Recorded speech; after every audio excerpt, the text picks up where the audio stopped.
Hola, mi nombre es Catherine Galás. Quiero compartirles una breve apunte sobre el proyecto Fondesi, trayectorias de personas migrantes LGTB en Chile.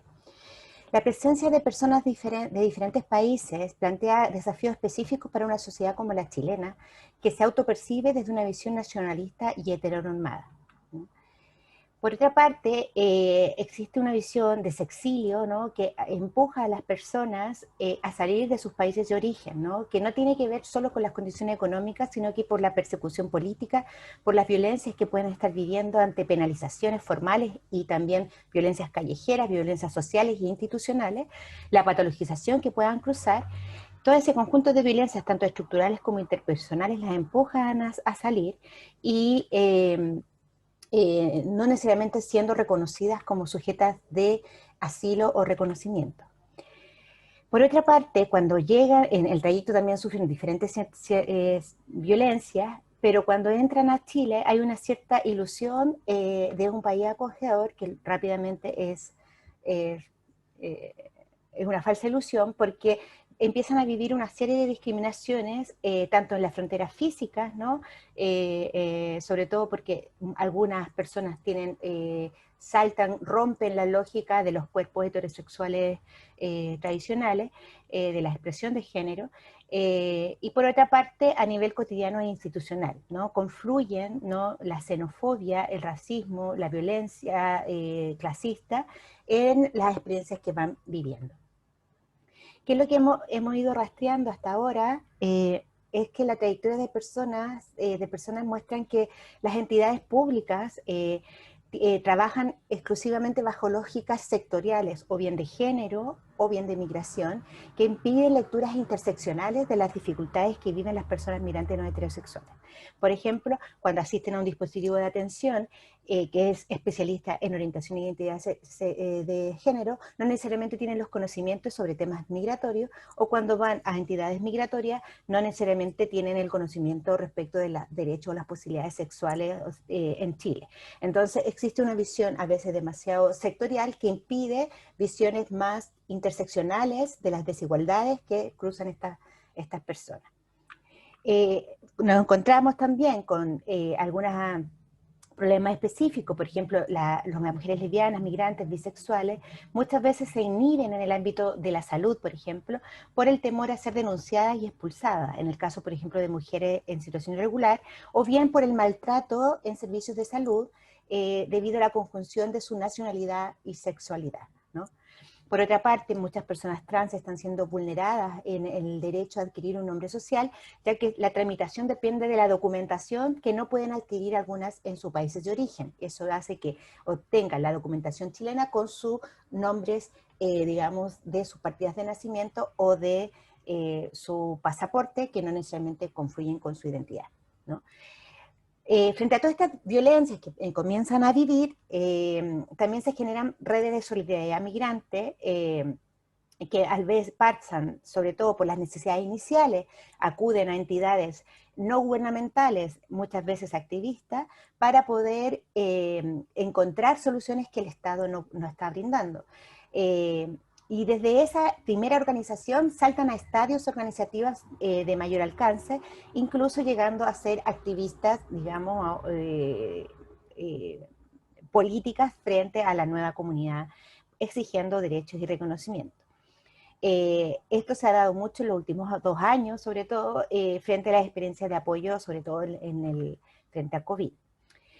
Para terminar, porque es cortito, comprender que la vulnerabilidad y las violencias que viven estos colectivos no deben encerrarnos en una mirada victimista, ¿no?, de estos, marcadas únicamente por dinámicas de opresión, que son clasistas, heteronormadas, nacionalistas y xenófobas, sino que también por las agencias y resistencias que pueden revertir o mover dichas fronteras de exclusión. Eso, muchas gracias, y solamente invitarles para finalizar a ver el documental Sexualidades Fronterizas, Memorias Migrantes LGTB en Chile, que está colgado en YouTube y que puede dar una mirada más profunda a lo que estoy planteando. Muchas gracias.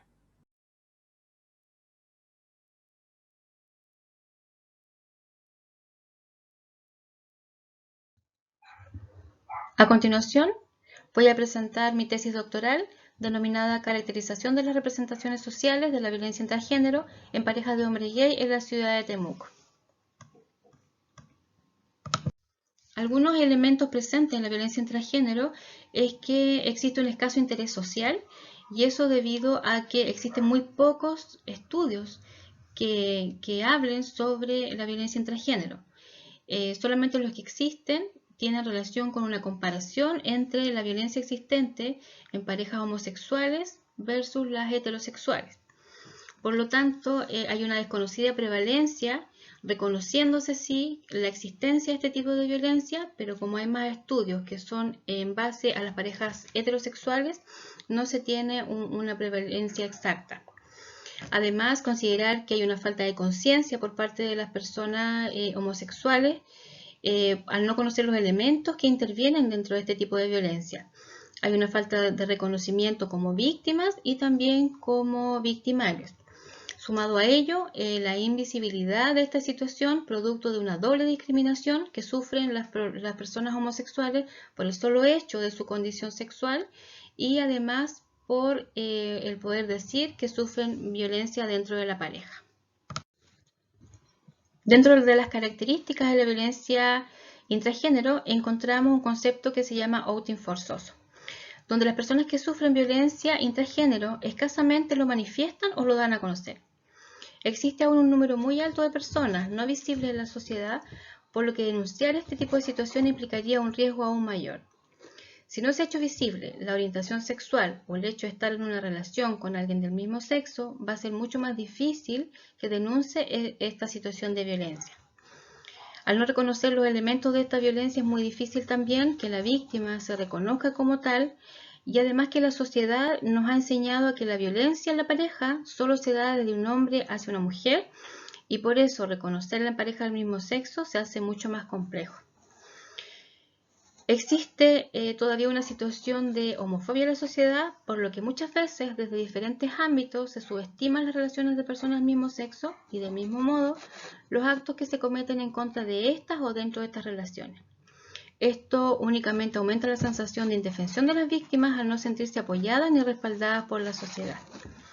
Existe además una serie de mitos donde este tipo de parejas que hacen que se minimice la visibilidad de la violencia, como por ejemplo considerar la igualdad, en donde se asume que como son del mismo sexo no existe diferencia de género, por tanto no existe una diferencia jerárquica al presentar igualdad de condiciones. Dentro de las manifestaciones de la violencia intragénero, encontramos en estos contextos de parejas homosexuales que existen amenazas de contagio de VIH, o darles a conocer a las familias, amigos y entornos más cercanos el estado de la reactividad de la víctima, impidiéndole sino el consumo de los medicamentos o mantener las prácticas sexuales poco seguras, manipulando a través de la enfermedad que las aqueja. Existe también la violencia laboral, en donde hay amenazas en contar su orientación sexual a los jefes o compañeros de trabajo, lo que puede provocar que la víctima comience a aislarse o a inducir algún tipo de despido. ¿Ya? Pueden llegar también a manipular de tal forma a sus parejas utilizando estas herramientas de abuso y barreras que les impiden a las víctimas realizar ciertas acciones con más libertad. Existe también la violencia digital, que es cuando la pareja comienza a controlar las redes sociales mediante la manipulación de los teléfonos, de los computadores, los correos electrónicos, o solicitándoles que instalen aplicaciones de localización, incluyendo las amenazas y control de estas. También podemos ver la existencia de violencia psicológica, física y la económica, de manera de que existe un control por los recursos que con los que la persona cuenta. Finalmente, comentar algunas reflexiones,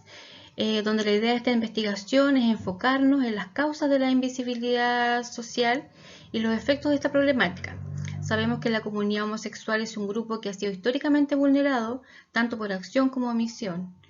Y el sesgo heteronormativo que se promueve desde el Estado, los medios de comunicación, las instituciones educativas y las familias llevan a que a las personas homosexuales se les haga mucho más difícil el reconocer públicamente su orientación sexual y más aún la existencia de violencia intragénero.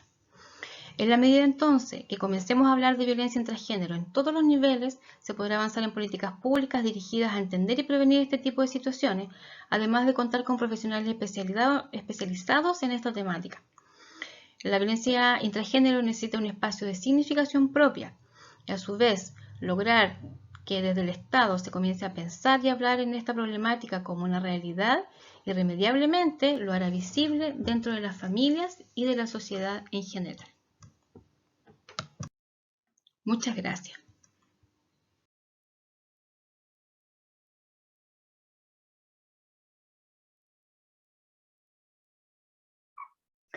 La ponencia que presento el día de hoy, que lleva por título el proceso de institucionalización de género en el Estado de Chile, discursos, estrategias y modos de interacción, reúne los resultados y reflexiones emanadas de un trabajo de investigación doctoral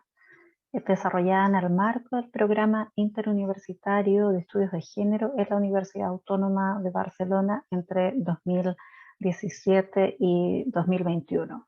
y que tuvo por objetivo analizar los nudos y condicionantes del proceso de institucionalización de género en el Estado de Chile en el marco de las alternancias presidenciales sucedidas entre 2006 y 2016. La institucionalización de género fue abordada en esta investigación en tanto proceso de difusión y asimilación de ideas, siguiendo los planteamientos de Virginia Guzmán de 2001 y que luego retoma en 2011 con Sonia Montaño y Karina Battiani,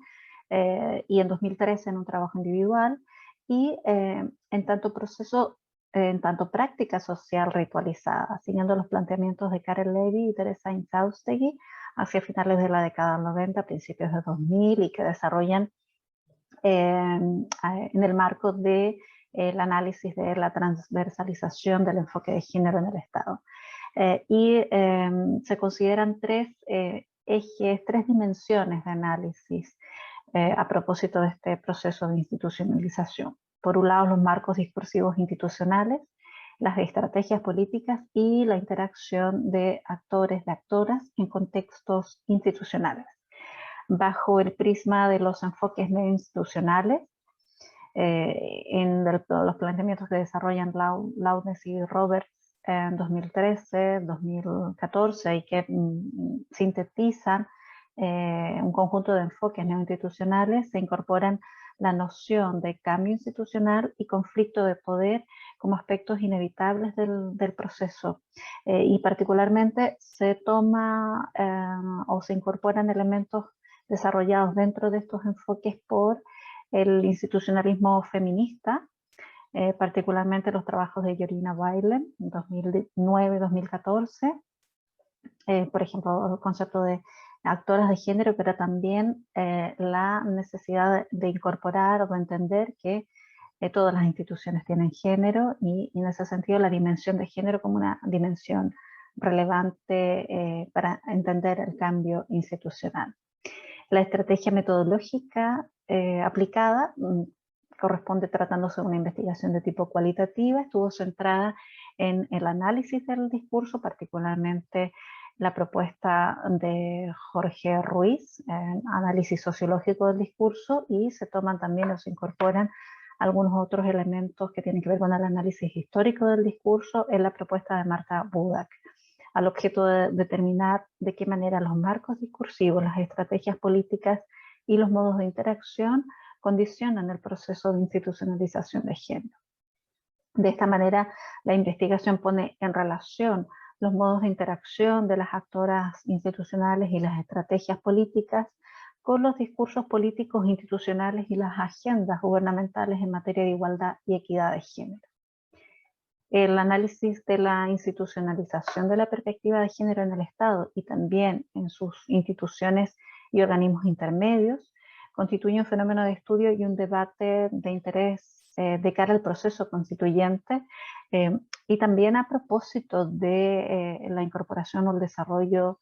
de las direcciones de género, las unidades de género en las instituciones de educación superior, en las universidades, toda vez que abre la posibilidad de revisar críticamente el orden social y político sobre el cual se sostiene la institucionalidad y en particular la institucionalidad de género y desde el cual se ha pensado y proyectado la política pública. Aquí también es interesante incorporar el debate a propósito de la producción de bienestar y los regímenes de género y cuidado y de cómo eso también define el tipo de política pública y el rol del Estado. Atendiendo al escenario de transformaciones que abre el proceso constituyente, este trabajo espera aportar a la reflexión disciplinaria en materia de paridad de género y procesos políticos e institucionales, y en específico contribuir a la formación de nuevas narrativas para el cambio institucional y para el desarrollo de prácticas institucionales fundadas en los principios de justicia social y equidad de género. Muchísimas gracias.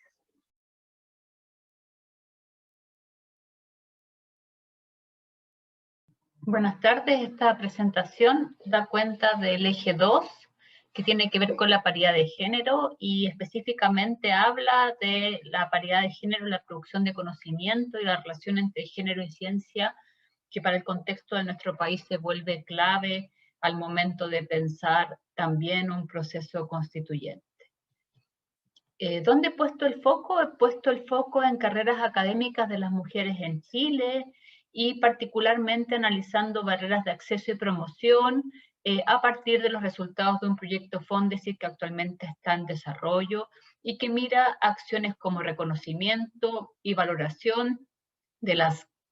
mujeres académicas en los procesos que tienen que ver con sus carreras al interior de las universidades, pero también en los aportes que ellas puedan hacer a la ciencia y en el pensamiento de una política de promoción de ciencia y tecnología que tenga bases no sexistas. Aquí está la idea como de una cañería que pierde agua y nos preguntamos entonces dónde están las fugas, ya que más mujeres entran a la universidad que hombres actualmente en el pregrado, y sin embargo a nivel de los doctorados esta relación se invierte. Vamos a observar entonces que si bien hay bastantes evidencias y estudios para las carreras que se llaman STEM, que son las de ciencia y tecnología, hay pocas observaciones respecto a qué pasa en ciencias sociales, y es clave ir viendo entonces todas las etapas de las carreras académicas desde el inicio al desarrollo hasta el término para observar dónde se producen los sesgos. Y que efectivamente, a pesar de que hay investigadoras muy destacadas, en general la forma como ellas acceden a puestos de jerarquía o de reconocimiento al interior de la universidad sigue siendo limitado. En ese sentido vamos a decir que no es solo un problema de paridad, sino que también hay que evitar atomizaciones en cargas de grupos que pueden estar un poco subrepresentados. Las académicas tienden a participar, por ejemplo, demasiado pronto en actividades de gestión y de docencia que les permite luego desarrollar una trayectoria más completa. También a veces la propia política nos traiciona, me refiero a la política pública, y por ejemplo, si bien para efectos de milenio se pone una exigencia de participación paritaria en los proyectos milenio, uno también se da cuenta que al poner una media de edad muy baja nos estamos observando que estamos apresurando a veces procesos formativos y recargamos de gestión de proyectos de investigación a algunas académicas. Se pierden políticas activas de poder crear y desarrollar actividades a mediano y largo plazo. En ese sentido, no estoy en desacuerdo con las medidas o las acciones afirmativas, pero estas tienen que ser evaluadas en este contexto, ya que hay problemas no solo en el sistema con respecto a los sesgos de evaluación, sino con el número de mujeres que postulan a los concursos, y quienes son contratadas a hacer investigación en general postulan menos. Una vez que postulan, obtienen buenas notas, y eso, por ejemplo, se observa en varias áreas, pero se echa de menos de algún modo la posibilidad de hacer un análisis de brechas más desagregado, que no sea solo la participación en el número de proyectos, sino que también la forma como ellas desarrollan sus carreras a lo largo de su trayectoria. También creo que es clave pensar nuestros referentes al momento de pensar la investigación en trabajo social y la investigación social en general. Aquí traigo, por ejemplo, a las referentes que no se cuentan en los cursos de metodología de investigación, como Flora Tristán, Harriet Martineau, la Marianne Weber o la propia Beatrice Porter Webb, que de algún modo aparecen siempre acompañadas de sus esposos o de sus parejas, pero pocas veces hay un tratamiento singular a las mujeres en el ámbito de la investigación. Y por último, mostrar con mucho énfasis que la enseñanza de la investigación y la paridad de género en la investigación parte tempranamente, desde las primeras experiencias formativas en investigación social, para enseñarles a las niñas que ellas también pueden ser científicas y que pueden incidir en los procesos de generación de conocimiento. Muchas gracias por su atención. Las imágenes de esta presentación son de Isabel Ruiz. Tiene varios trabajos en esa línea para mirar también precisamente el aporte de las mujeres en la ciencia y para la ciencia.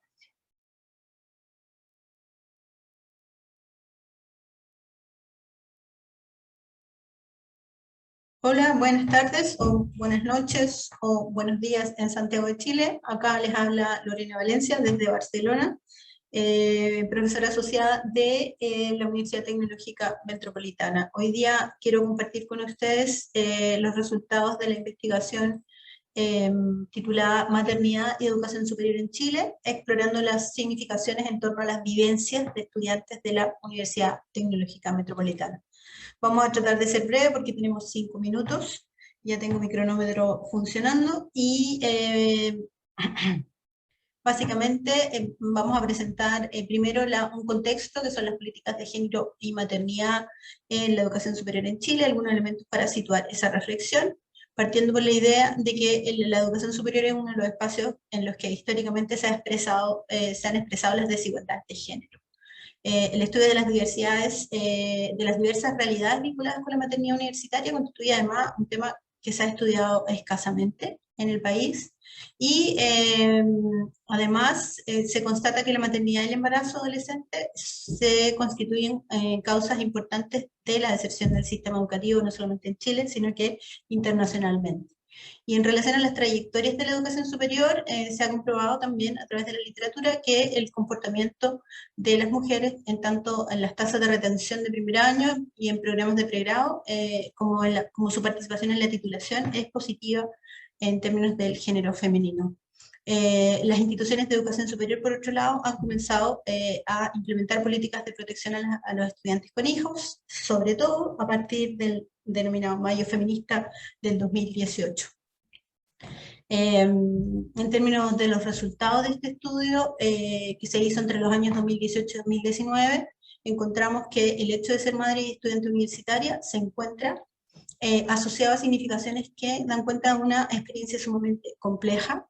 pero en ese sentido también emerge el significado de la vivencia de ser madre estudiante, una experiencia transformadora, es decir, que al mismo tiempo de ser difícil, ha servido como motivación para que las estudiantes terminen sus estudios. En las narrativas que hemos podido revisar, es posible identificar que emerge la idea de la responsabilidad como un significado asociado a ser madre,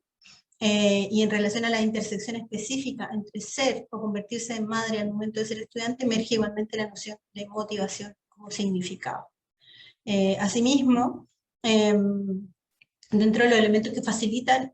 conciliar la maternidad con el rol de estudiante, se identifica el apoyo familiar, uno de los elementos más importantes, siempre y cuando sea un acompañamiento positivo, ¿cierto? También el apoyo docente, si bien es cierto no se identifica como algo permanente en todos los espacios, pero sí como un elemento súper importante que permite a las mujeres que son madres, a las estudiantes que son madres, avanzar y terminar sus estudios. También la dificultad de conciliar esta necesidad de cuidar, ¿cierto? Que en ocasiones sin apoyos para ello, y que repercute obviamente en la carencia de tiempo para estudiar y para poder prepararse en forma adecuada para los exámenes y las pruebas, etc. Y otro elemento de dificultad es la carencia de espacios al interior del hogar y de la propia universidad para poder estudiar. También en tanto las estrategias de afrontamiento y a las dificultades, dentro de las narrativas se identifica que diferentes estrategias para compatibilizar estas exigencias, ¿no? Una de las principales es el uso del tiempo y la organización, que es una de las cosas más importantes. Y también la búsqueda de trabajo remunerado para poder ir abordando los gastos asociados de la maternidad, que emerge también como una estrategia. En términos, para cerrar, digamos, como conclusiones para el proceso constituyente, creemos súper necesario establecer que, primero, la maternidad en tiempos de estudios de educación superior es un proceso muy complejo de compatibilizar, es muy complejo compatibilizar ambos roles, en donde el cuidar seguiría estando fuertemente asociado a un rol femenino, no necesariamente se han transformado en forma sustantiva las premisas ideológicas que sostienen la división sexual del trabajo y las brechas de género, y a pesar de los sentimientos de culpa y la falta de tiempo que las mujeres expresan, que pasan alejadas de su familia, estar estudiando una carrera universitaria puede ser un gran motivo, impulso para fortalecer el proyecto de la independencia o de su proyecto académico, como ha sido relevado por algunos participantes. Lo otro es que la naturalización de la maternidad y su rol como factor explicativo para esta persistencia de la brecha de género en la distribución del trabajo cuidado. Es decir, las mujeres siguen siendo las que, a pesar de ser estudiantes, ambos padres, es la mujer la que se encarga del cuidado y es la que se toma los mayores costos, digamos, asociados a la crianza y al cuidado de los hijos. Y los elementos que tensionan esta vivencia son, por ejemplo, la falta de tiempo y la falta de apoyo. Por lo tanto, una de las cosas importantes que consideramos que hay que rescatar, especialmente en el proceso constituyente, es la necesidad de fortalecer las políticas institucionales de las universidades, como por ejemplo en términos de la difusión y la alerta temprana, de manera de intervenir a tiempo, activando dispositivos de acompañamiento, ¿cierto?, que posibiliten a que las estudiantes que son madres puedan compatibilizar esta experiencia estudiantil con la vivencia de la maternidad. No tenemos más tiempo, así que lo vamos a dejar hasta acá. Muchas gracias por vuestra atención y nos veremos luego en la discusión. Vamos a dejar de compartir la pantalla. Muchas gracias.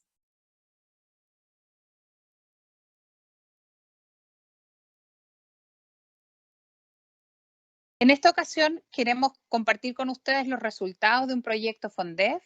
que corresponde a una investigación jurídico-social aplicada, financiada por ANID y desarrollada con el patrocinio de la excelentísima Corte Suprema de Justicia, y que intenta justamente ser un aporte a la incorporación de la perspectiva de género en concreto en el Poder Judicial. El proyecto se titula Protocolo de Actuación para la Atención en Justicia con enfoque de género y diversidad. Y este proyecto utiliza o trabaja el problema como problema de investigación la falta de acceso, ¿cierto?, equitativo a la justicia para grupos sometidos a especial vulneración, en específico para las mujeres y las personas de la comunidad LGTBI. Este problema, ¿verdad? Y por otro lado, la oportunidad del compromiso del Poder Judicial de impulsar estos cambios a nivel interno a partir de la creación de la Secretaría Técnica de Igualdad y No Discriminación, dan factibilidad a este proyecto y a esta solución de interés público, cuál es la propuesta de un protocolo.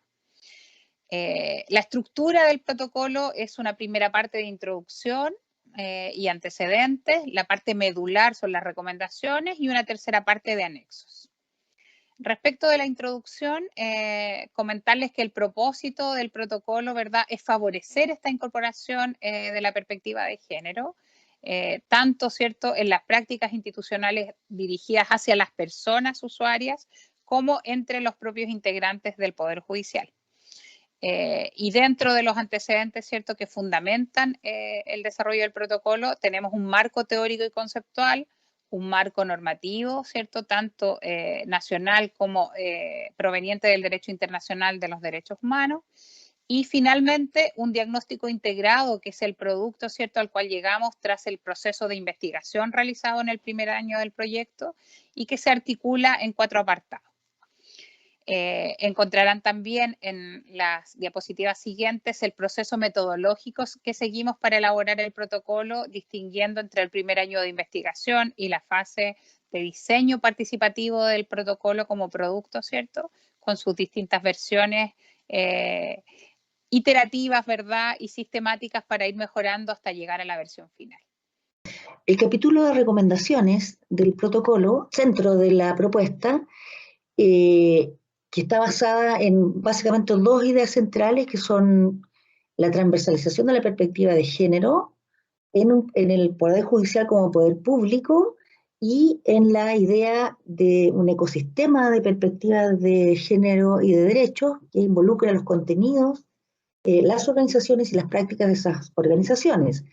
Entendido entonces como un conjunto de recomendaciones al sistema de justicia o del Poder Judicial, más allá de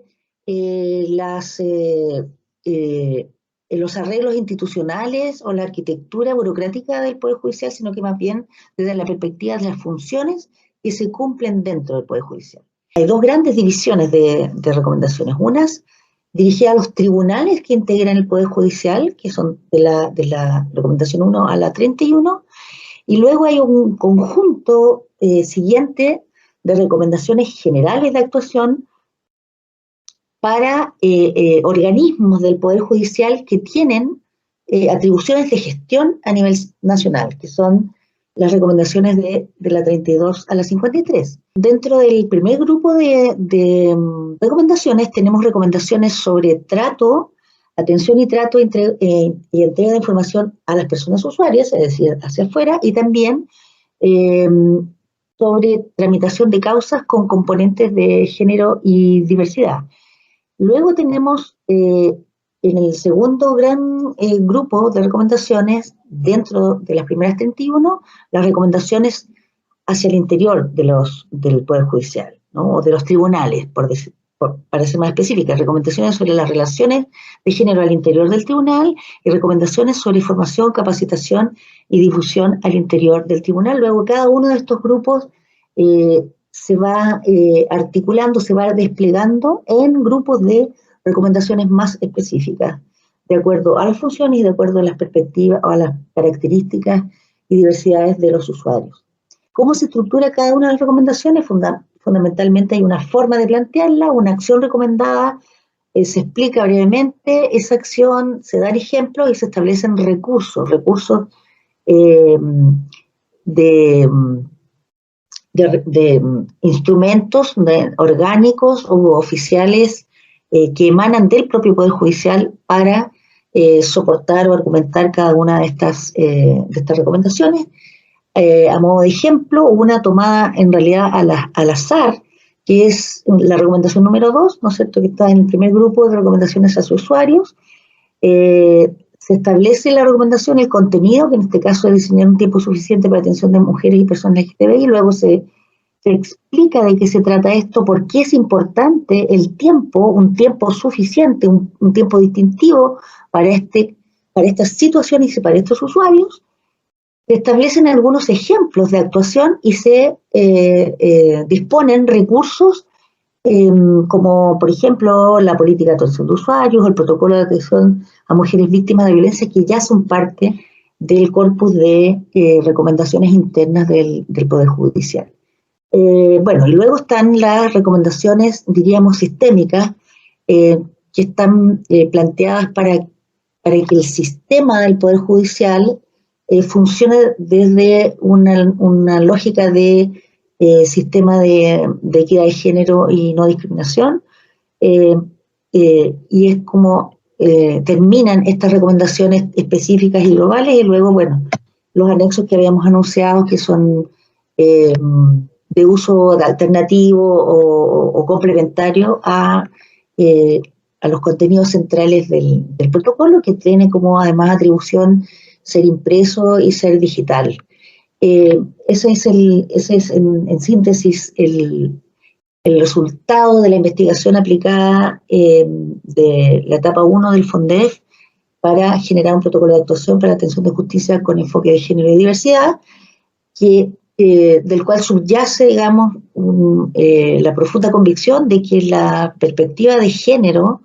son perspectivas transversales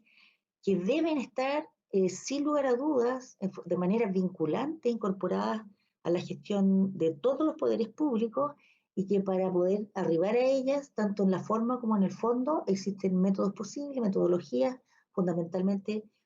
participativas e imbricadas en los propios procesos de las instituciones.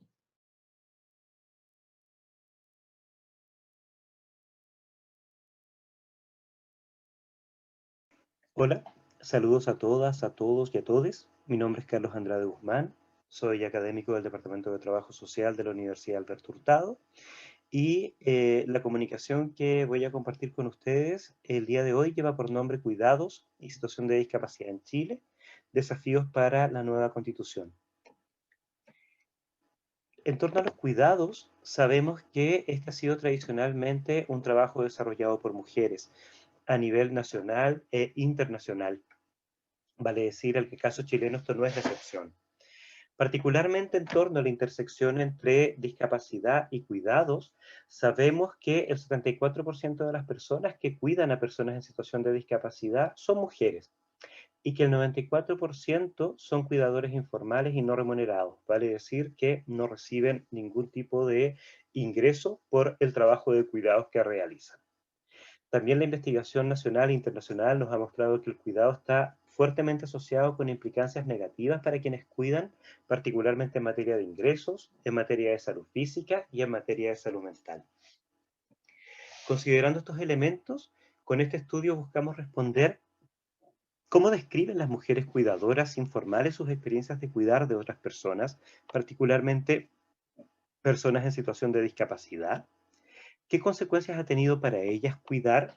y qué desafíos se presentan en materia de derechos. Estas preguntas las abordamos también desde una concepción, desde una comprensión del cuidado desde un marco de derechos humanos. Metodológicamente, este trabajo se realizó en base a un diseño cualitativo, en base a entrevistas con cuidadoras informales a lo largo de todo Chile. En materia de resultados, ¿qué nos dicen, digamos, los hallazgos de este estudio? Que las experiencias de cuidado son principalmente descritas como un acto de amor, como un acto de afecto hacia una persona que requiere de cuidados. En torno a las consecuencias que ha tenido cuidar para las mujeres cuidadoras, principalmente el trabajo de cuidados ha implicado consecuencias para el trabajo remunerado y sus ingresos. Particularmente han visto mermados los ingresos al dejar de percibir ingresos que, digamos, eran percibidos por un trabajo tradicional remunerado. Y también en otros casos, proyectos de desarrollo profesional se han visto truncados por la necesidad de cuidar de personas en situación de discapacidad. También cuidar de personas en situación de discapacidad ha tenido consecuencias para la salud física y mental de las cuidadoras, y también ha tenido consecuencias en términos de aislamiento social. Por una parte, las redes con las que tradicionalmente habían contado las mujeres cuidadoras, en algunos casos se han visto disminuidas, esas redes de una u otra manera se han, digamos, se ha dejado de contar con ellas por parte de quienes cuidan, pero por otro, también se han generado nuevas redes, particularmente redes de apoyo entre otras personas que también se dedican al cuidado de personas en situación de discapacidad. En materia de desafíos, en materia de derechos, cuando se les pregunta a las cuidadoras qué desafíos observan en materia de derechos en torno al cuidado, primero, la necesidad de reconocer el cuidado como un derecho humano, desde tres ejes fundamentales: el derecho a cuidarse a uno mismo, el derecho a poder recibir cuidados, pero también el derecho a cuidar de otras personas. También se observa como un desafío la necesidad de considerar el cuidado como trabajo propiamente tal y dignificarlo propiamente tal. También como desafío se observa la necesidad de poder fortalecer las prestaciones de salud física y mental en términos de la más alta calidad. Esto implica, por un lado, en términos de el número de atenciones que se requieren, pero también con la frecuencia que se requieren, y también con los dispositivos asociados, como por ejemplo medicamentos en los casos en que sea pertinente, entre otros. Finalmente, ¿qué desafíos nos muestran estos hallazgos para la nueva Constitución? Primero, la necesidad imperiosa de reconocer el cuidado propiamente tal como un trabajo, de una u otra manera, viniendo a reconocer una deuda histórica que ha existido en torno al trabajo invisibilizado que tradicionalmente han desarrollado mujeres al interior del hogar. Segundo, considerar el cuidado desde una perspectiva universal de derechos. Esto implica principalmente reconocer que el cuidado no debe estar supeditado a contar con prestaciones cuando existe una categoría determinada de vulnerabilidad asociada, sino que el cuidado debe ser un derecho que pueda ser ejercido por cualquier persona. Esto implica necesariamente ampliar la idea de familia, concibiendo, digamos, que el cuidado debe estar garantizado en todas las diversas expresiones de vínculos de afecto existentes. Operativamente, de manera imperiosa, implica contar con los recursos que permitan garantizar este derecho como tal, muy vinculado a los hallazgos también, el contar con salud garantizada y prestaciones dignas en cantidad, en frecuencia, en calidad y también con los medicamentos y con prestaciones asociadas que permitan, digamos, contribuir a que quienes cuidan puedan contar con una salud digna. Y finalmente, comprender el cuidado desde un sentido de corresponsabilidad también se hace necesario, no solamente en términos de una corresponsabilidad entre varones y mujeres, sino que también entre las distintas esferas de la sociedad. Muchas gracias.